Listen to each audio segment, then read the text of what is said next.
Assalamualaikum warahmatullahi wabarakatuh. Bismillahirrahmanirrahim. Alhamdulillahirabbil alamin. Wa bihi nasta'inu ala umur dunya waddin. Wassalatu wassalamu ala asyrofil anbiya'i wal mursalin. Sayyidina wa maulana Muhammad wa ala alihi wa sahbihi ajma'in. Qala Allah ta'ala fil Qur'anil azim. Bismillahirrahmanirrahim. Ya ayyuhalladzina amanu kutiba alaikumusiyam kama kutiba alal ladzina min qablikum la'allakum tattaqun. Shadaqallahul azim. Amma ba'du. Yang kami hormati para bapak, ibu, jamaah, keluarga besar Al-Azhar yang kami muliakan, marilah kita bersyukur bahwa kita sekalian mendapatkan kemurahan Allah SWT. Insya Allah kita bisa menemui bulan Ramadan lagi yang insya Allah hanya 3 beberapa hari kita bisa menunaikan ibadah pada bulan Ramadan berupa puasa, tarawih dan sebagainya. Mengapa demikian? Karena bulan Ramadan adalah bulan penuh berkah, bulan di mana Allah membuka pintu sebesar-besarnya untuk memberikan maaf kepada mereka yang mau. Oleh karena itu di sini saya sampaikan seperti ayat tadi kami sampaikan adalah ya ayyuhalladzina amanu, bukan ya ayyuhan nas, bukan, tetapi ya ayyuhalladzina amanu, hai orang-orang yang beriman. Jadi tidak semua orang itu diharapkan supaya berpuasa, tidak, tapi hanya orang beriman saja yang diingatkan oleh Allah supaya berpuasa beribadah kepada Allah Ta'ala. Untuk itu marilah kita sekali lagi kita syukuri bahwa kita ini termasuk orang yang beriman yang diingatkan oleh Allah supaya kita melakukan ibadah puasa dalam bulan Ramadan ini, yang nantinya kalau kita melakukan ibadah dengan sebaik-baiknya, dengan iman, ikhlas dan benar, insya Allah kita ini adalah sebagaimana anak bayi yang baru lahir dari ibunya, sehingga kita bebas dari dosa itu. Untuk itu marilah kita bersyukur dan kita tekuni bagaimana supaya kita bisa beribadah dengan baik. Ayat tadi yang kami sampaikan kalau kita hubungkan dengan ayat Al-Mulk surat nomor ayat nomor 2 ialah a'udzubillahi minasyaitonirrajim alladzina khalaqal mauta wal hayata liyabluwakum ayyukum ahsanu amala. Di sini Allah memberikan peringatan ialah bahwa Allah yang menjadikan kita mati dan hidup, dan supaya Allah itu dalam hal ini karena kita diberi rahmat oleh Allah, maka Allah menguji pada kita sekalian. Ujiannya apa? Yaitu supaya kita itu melaksanakan kebaikan, amalan-amalan yang baik, dan Allah itu maha bijaksana, maha murah dan maha pengampun. Untuk itu kita diuji untuk melaksanakan ibadah puasa dalam bulan Ramadan ini. Buat ibadah bulan puasa sangat tinggi, sangat besar, sangat mulia kegunaannya, sehingga dengan di sini setan-setan itu ditali,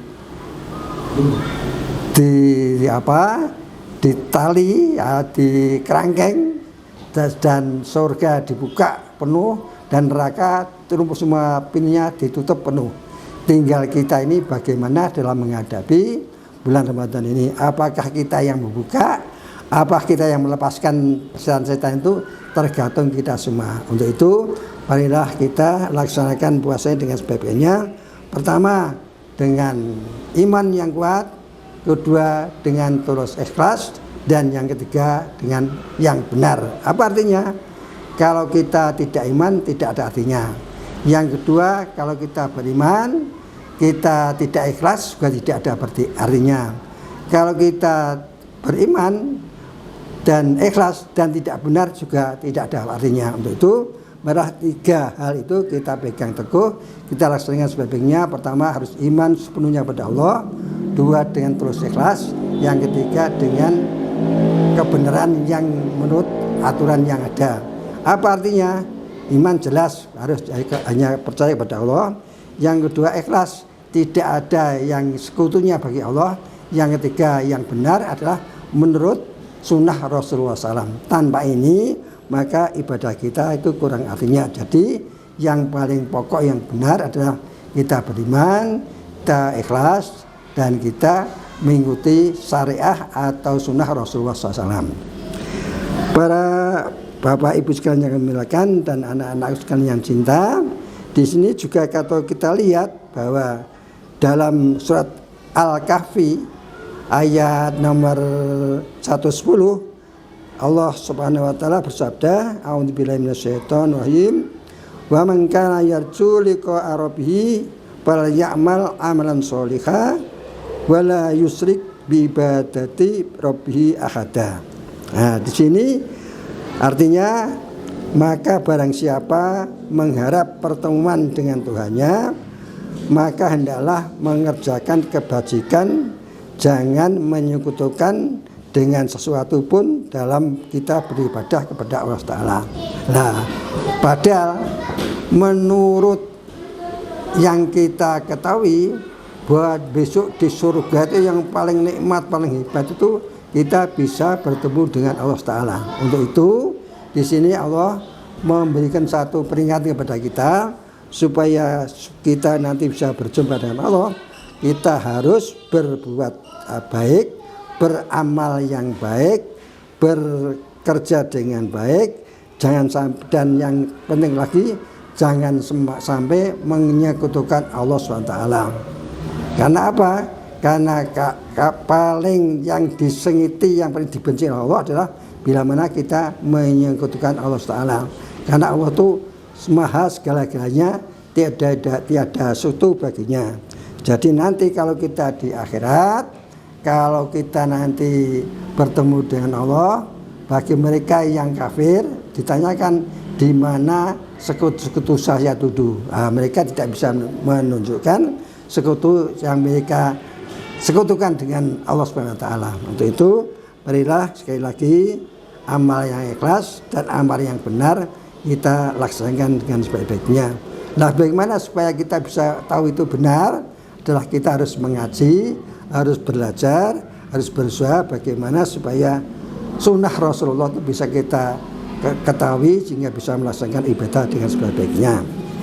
Para Bapak Ibu sekalian yang kami muliakan dan para hadirin yang kami muliakan juga, di sini marilah kita ingatkan terus bahwa puasa atau ibadah yang lain sekali lagi tidak bisa kita kerjakan dengan semaunya sendiri. Harus dengan aturan ketentuan atau sunnah Rasulullah yang diberikan kepada kita sekalian. Sehingga nanti kalau kita itu berpuasa itu tidak melaksanakan aturan dengan ikhlas dan juga tidak benar, maka akibatnya sebagaimana hadis Nabi dikatakan, kamin so'imin laisa lahu min siyamihi ilal ju'i wal atos. Artinya barang siapa yang berpuasa ya, nanti tidak akan mendapatkan hasil atau pahala yang baik, hanya akan mendapatkan lapar dan haus. Nah ini, jadi sekali lagi kalau nanti kita berpuasa tidak diniat dengan tidak berdasarkan iman, tidak dengan dasar ikhlas dan tidak benar, nanti kita hanya mendapatkan apa? Ialah lapar dan haus. Kalau dengan demikian maka kita akan rugi besok di hadapan Allah Ta'ala. Oleh karena itu marilah Bapak Ibu sekalian dan saudara sekalian yang akan muliakan, dalam bulan Ramadan ini yang pertama Allah menurunkan rahmah. Yang kedua, Allah menyebar ampunan. Dan yang ketiga, Allah itu membersihkan kita dari siksa neraka. Untuk itu, marilah 10 hari pertama, 10 hari kedua, 10 hari ketiga, kita laksanakan ibadah puasa ini dengan sebaik-baiknya supaya kita nanti bisa menempati tempat-tempat yang disediakan oleh Allah Ta'ala, yang bisa menjadikan kita semua ini menjadi umat daripada Rasulullah SAW, menjadi umat yang menjadi umat pilihan, sehingga nanti mendapatkan pahala dari Allah sebagaimana yang kita harapkan. Inilah sedikit tentang bagaimana kita menghadapi bulan Ramadan supaya kita menjadi orang yang tidak rugi, sehingga nanti tidak merasa bagaimana dalam hal kita melaksanakan kehidupan ini sebaik-baiknya. Demikian yang kami sampaikan, semoga ada manfaatnya. Segala kekurangan mohon maaf. Akhirul kalam, wallahul muwaffiq ila thoriq. Wassalamualaikum warahmatullahi wabarakatuh.